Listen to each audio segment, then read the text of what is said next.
Welcome back, and we continue our conversation on the use of mobile marketing by brick and mortar and virtual companies in the e-commerce space. So, Amar, now, you spoke about you're also building brands, and therefore you use TV. One of the sort of debates is, can't brands be built on the digital platforms as well? Why do you need TV at all? I think there's a $1 million or $1 billion question, I think, in that, because I think that time is finally arriving in India. If you go back to the internet penetration in India, it used to be 6% or 7%. That's why most internet brands used to focus on both Traditional digital media. and traditional. I think now we are at 30-40% stage, and with data access becoming even cheaper, I think the time spent by even the newbie internet users is actually increasing. So overall, I think there are the two ways I look at businesses. One is the battle of the minds, which I think the people who are yet to come to the internet are still not yet there. You cannot target them if they're not using internet. Sure. I think you have to find out. That's the problem with the category leader. Absolutely. Sure. The other is actually battling the market share or the people already there. For that, I believe the stage is coming where you can today build a brand on purely on digital. The question is how many people are doing it as yet. I think that's a test. People will probably do it over this year and the next few years to come.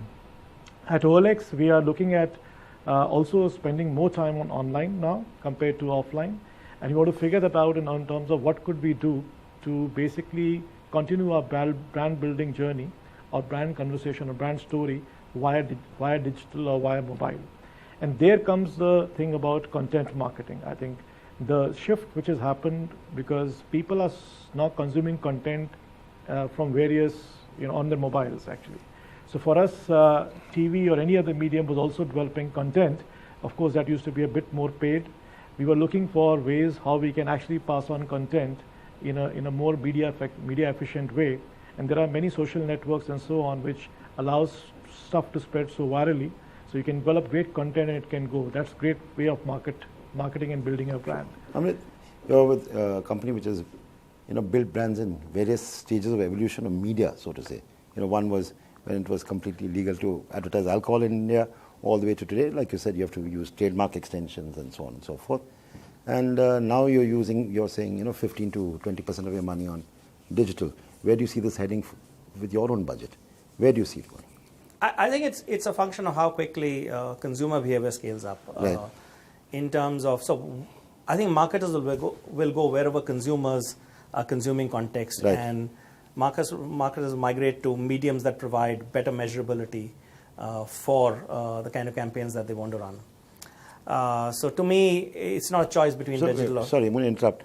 Does mobile and digital give you more comfort from a measurability point of view than traditional media? I think the way I think about it, in some senses, yes. Right. In some senses, mobile and digital give you more measurability in the sense that you've got a better understanding of who has actually viewed you. Right. And to what extent have they viewed you.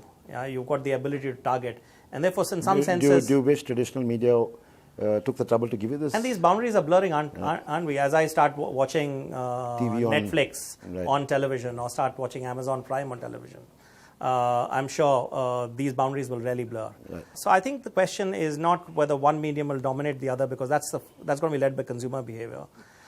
We know that we will become an increasingly mobile-led world because mobile as a device with all the entire ecosystem supporting it in terms of creating applications of value will continue to grow and explode, and therefore consumers will continue to increase the time spent on mobile, and more consumers will come in and access internet through mobile. So that's going to happen. I think the question is, what's the marketing objective? What's the size of ambition you have? Does digital, with its hyper-local and micro-targeting, allow you to feed that ambition? Right. If it does, you could clearly build a brand through digital and have TV as a support medium. So I think it's going to be horses for courses rather than one size fits all. Sure. Anusha, one of the problems that all marketers face today is that companies like yours have become commodities. In a funny way. I'd love both of them to react. Every day they get 200 proposals from companies in the digital space, social media space, saying we can do this, and they all say we can do it cheaper. It's a problem. So how do you convince your clients that you deliver more than somebody else who claims to deliver the same as you? See, this whole domain is a lot more cost effective, is something that every marketer feels, and it's a fact. Right. It's cost effective relative to many other things. I think today the marketer is actually only looking for value. Right. In fact, I'm going to kind of part myself from this word called commodity, because I think gone is the time of, just saying let's do digital for the sake of doing digital. I think a real marketer today is actually looking for real value. How do I get real value? How do I measure this real value? What can I do with it?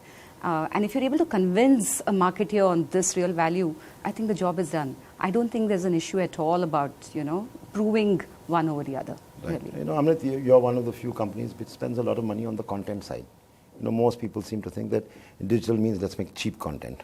Get a video out at 1 lakh, get a video out at 2 lakhs. You've never done that, and you continue not to do that. So what is your advice to those who say, yeah, digital is sasta mein kara do? So what is your advice to people like that?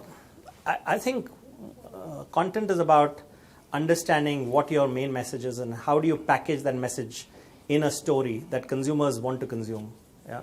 You need to ensure you spend the appropriate amount for landing the right message. And you need to ensure you... So one is about having clarity on the message that you want to land and the context you want to land it in. And the other is ensuring you get the best available price without compromising quality. And there are two separate questions. Absolutely. Right, that you need to solve for. So it's not about cheap content. It is not about sasta tikau. Because consumers will consume content that entertains them, that thrills them, that fits with what they're looking for, either in that leisure time or otherwise. So that's the way I would view it and think about it. Going back to, I think, value and what Anu said. To me, value, there are two parts to a relationship with partners. One is to understand how do you work together better, and increasingly the world's becoming so complex that not all of us can do everything. So each one of us needs to be clear, what is it that I can do as a marketer, what is it that I need to own as a marketer, and who are the partners that I can really partner with and create a ways of working where we jointly solve for the same brand growth problems. And do each of us have the same skin in the game? Do we share the same goals? I think that's where we will move. And again, there is, yes, a pricing question on that relationship, and you have to have transparent process to discover that for that value, what's the right pricing. And therefore, I would kind of side with Anuj saying that, it's not about commoditization of Right. solutions being offered in this place. Yeah, Amar, you're also unusual in the e-com space in the sense you also had long partnerships with your communication partners. Yeah. You like them, you stick with them, you don't call for a pitch every 6 months. Mm-hmm. So why is that? Why do you stick with your same? No, we have been, we call for pitches all the time. Sure. I think we just don't do it every 6 months. Right. But over the last few years, I think we have done pitches across partners, and I think the pitches we are doing is not necessarily generally to look at changing partners, but in the terms of looking at what new is coming to the table. Because as you are evolving, I think we're talking about the changing media consumption. I think the new waves of content and new waves of content consumption is coming in picture, and not everybody is all the time ready from the partner side or from the brand side to be ready to be able to answer all those questions. So there is a lot of discovery, lot of new development, and lots of innovation you need to continuously do to get better in what is happening. And that is a time when you try to figure out from all partners whom you work with or the new partners who are on the day to figure out who could be your potential next partner. And that's a constant discovery process you go along.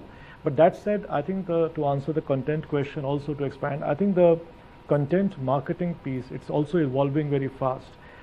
Somebody gave me a great advice when we started OLX marketing 5-6 years back, is that you should produce great content because a lot of money is going to ride on that content.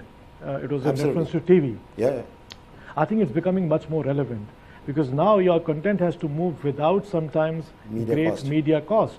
So it has to be viable, it has to be great content. So I think that content being better now is more relevant than probably before, and I think companies should invest in that. Right. That said, you can continuously make content. The good thing about content marketing nowadays is that you can experiment a lot of stuff. So you can produce content at a cheap cost sometimes. Again, cheap. That's a and sometimes in-house, yeah? sometimes from various partners. Right. But idea is, the difficult job is to work with great partners, like Anusha mentioned, I think to figure out how do you put this all together.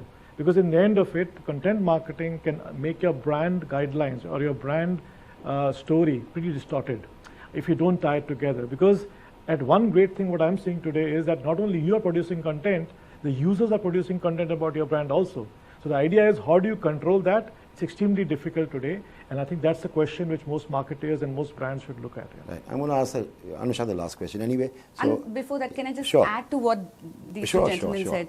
I think today the consumer in the digital social space is looking for authenticity of content. Right. You know, nobody likes to be preached at. You know, you don't want preachy content. You want something that's extremely natural, real, and that is where the social digital space is moving really. Right. Obviously seen on the mobile. So it's very important to create content that the consumer is seeking rather than create content that the marketer wants to create. Right. And that's the difference. Consumers so therefore, speak, not producers speak. Yeah, so therefore, it is possible to create very authentic, candid content in low cost. I don't think low cost should be the hook. I think good content is the hook, and it can come at both extremes of cost, really. Right. So now I want to ask you the last question for this panel. How much of your time are you ending up spending educating your clients? Oh, actually, I spend most of my time personally educating a client, and I believe that this is extremely important. One of the biggest challenges that I notice is that marketers, need to try new ways of working. And while this change is happening in many different ways, there is still a lot of comfort trying and doing the known, which is your traditional practices of marketing, really. So therefore, this whole collaborative partnership, and which includes sharing of knowledge, is extremely critical, and I spend a lot of my time actually doing that. Thank you so much, Amrit. Thank you, Anu. Thank you, Amar. Thank you. And we'll be back next week with more lessons in mobile marketing. We hope you enjoyed this one. Thank you.